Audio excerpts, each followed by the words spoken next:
ربنا خلقك ومعاك بصمة لوحدك مش لحد غيرك، ورسالتك في الدنيا انك تكتشف البصمة دي. السلام عليكم ورحمة الله، انا ياسر الطوخي وحل حياتك.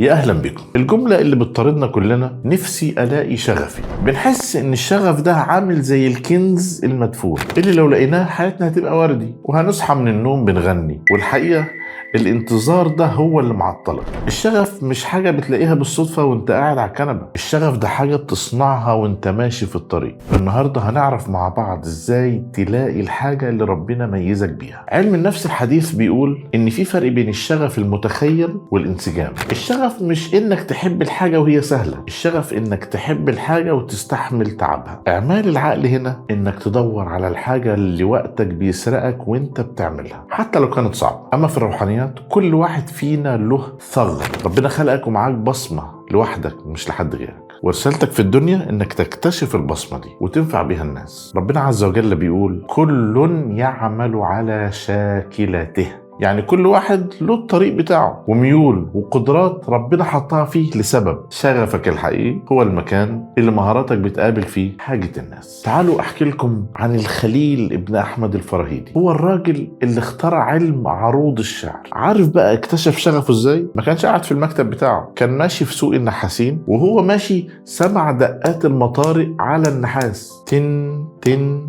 طن طن. عقله بدأ يربط بين نغمة المطارق وبين أوزان الشعر العربي. الخليل ما كانش مجرد واحد بيسمع ضوضاء، كان واحد مستعد وعقله شغال. حول دوشة السوق لأعظم علم خدم اللغة العربية. القصة دي بتقولك إن شغفك ممكن يكون مستخبي في حاجة عادية جدا وهي قدام عينك، بس انت اللي مش رابط الخيوط ببعضها. يا صاحبي مش شرط ان يكون شغفك انك تطير للفضاء او تبقى رائد اعمال بيلبس تيشيرت اسود وجينز. ممكن يكون شغفك انك بتعرف تسمع الناس كويس، او انك شاطر بتعرف تطبخ كويس، او انك شاطر في طبخة معينة، او انك برنس في حل المشاكل التقنية. اخرج من سجن الصور النمطية وشوف انت بتعرف تعمل ايه، بس بجد من غير ما تزهق. تمرين النهاردة اسمه قائمة الثلاث أسئلة. هات ورقة واكتب إجابة الأسئلة دي بصدق. إيه الحاجة اللي الناس دايما بتطلب مساعدتك فيها؟ إيه الحاجة اللي ممكن تعملها لمدة ساعتين من غير ما تبص في الموبايل؟ إيه المشكلة اللي بتضايقك في العالم ونفسك تحلها؟ الخطوة بقى هي تقاطع الإجابات دي